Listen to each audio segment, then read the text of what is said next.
Most of us associate the holiday with happy pilgrims and Indians sitting down to a big feast, and that did happen once.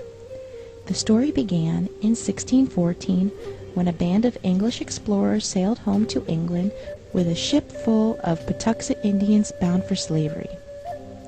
They left behind smallpox, which virtually wiped out those who escaped.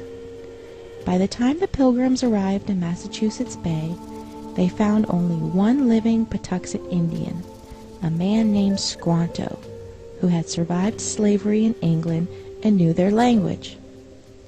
He taught them to grow corn and to fish, and negotiated a peace treaty between the Pilgrims and the Wampanoag Nation.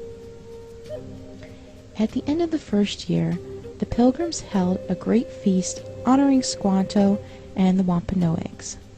But as the word spread in England about the paradise to be found in the New World, religious zealots called the Puritans began arriving by the boatload.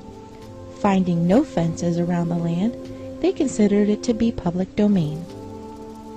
Joined by other British settlers, they seized land, capturing strong young natives for slaves and killing the rest.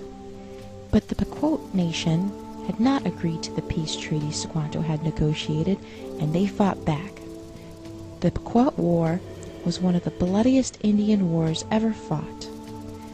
In 1637, near present day, Groton, Connecticut, over 700 men, women, and children of the Pequot tribe had gathered for their annual Green Corn Festival, which is our Thanksgiving celebration.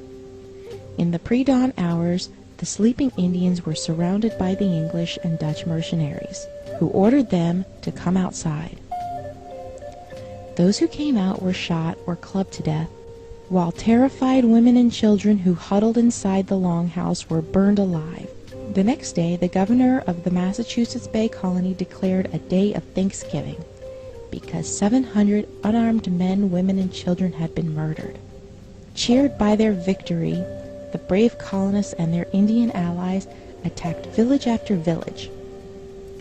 Women and children over 14 were sold into slavery, while the rest were murdered. Boats loaded with as many as 500 slaves regularly left the ports of New England. Bounties were paid for Indian scalps to encourage as many deaths as possible. Following an especially successful raid against the Pequot in what is now Stamford, Connecticut, the churches announced a second day of Thanksgiving to celebrate a victory over the heathen savages.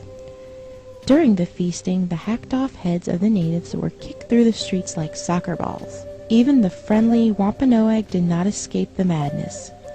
Their chief was beheaded and his head impaled on a pole in Plymouth, Massachusetts, where it remained on display for 24 years. The killings became more and more frenzied, with days of Thanksgiving feasts being held after each successful massacre. George Washington finally suggested that only one day of Thanksgiving per year be set aside of celebrating each and every massacre. Later, Abraham Lincoln decreed Thanksgiving Day to be a national legal holiday during the Civil War. On the same day, he ordered troops to march against the starving Sioux in Minnesota.